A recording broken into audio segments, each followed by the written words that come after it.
States and Germany reached an agreement regarding the conflict on Nord Stream 2.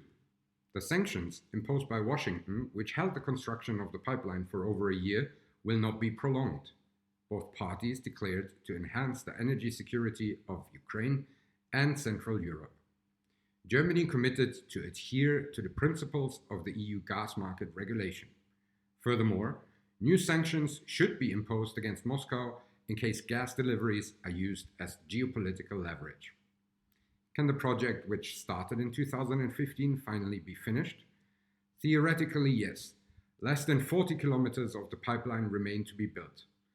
This could be done until the end of August.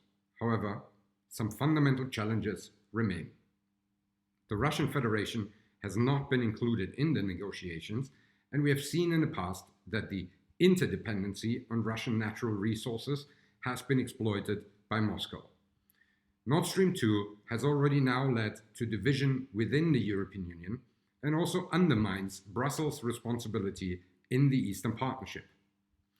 While investments in the energy transformation of Ukraine will certainly benefit the country in the long term, the immediate security of the country is still at stake. Why is Germany pursuing the pipeline despite the burden it puts on European and transatlantic relationships? On the one hand, the shift from a carbon-based to a CO2-neutral economy requires natural gas to meet its energy demands, although this is contested by certain experts. On the other hand, it would further alienate the Russian Federation, where the relationship has deteriorated in the last decade.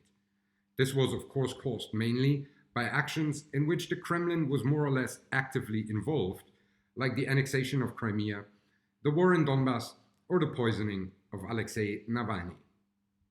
Attempts of the German government to depoliticize the issue are too little and too late. The latter is nevertheless also true for Kiev's efforts against the project. Lessons should have been learned from the first Nord Stream pipeline. Instead of a bilateral, at least a regional, if not European approach should have been pursued from the beginning. From a rational point of view, for the German government, the project should be finished. However, after the end of the construction, legal challenges also regarding the certification remain. It is striking that in the declaration with the United States, it is stated that Germany will comply with EU energy law, something that should go without saying.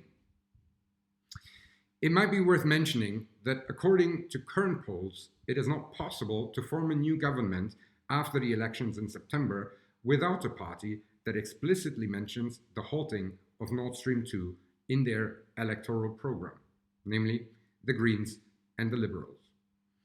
It remains to be seen if the guarantees offered to Ukraine, such as prolonging the transit contract for another decade after its end in 2024, will actually be upheld. In any case, Nord Stream 2 has once more shown the lack of a common European approach.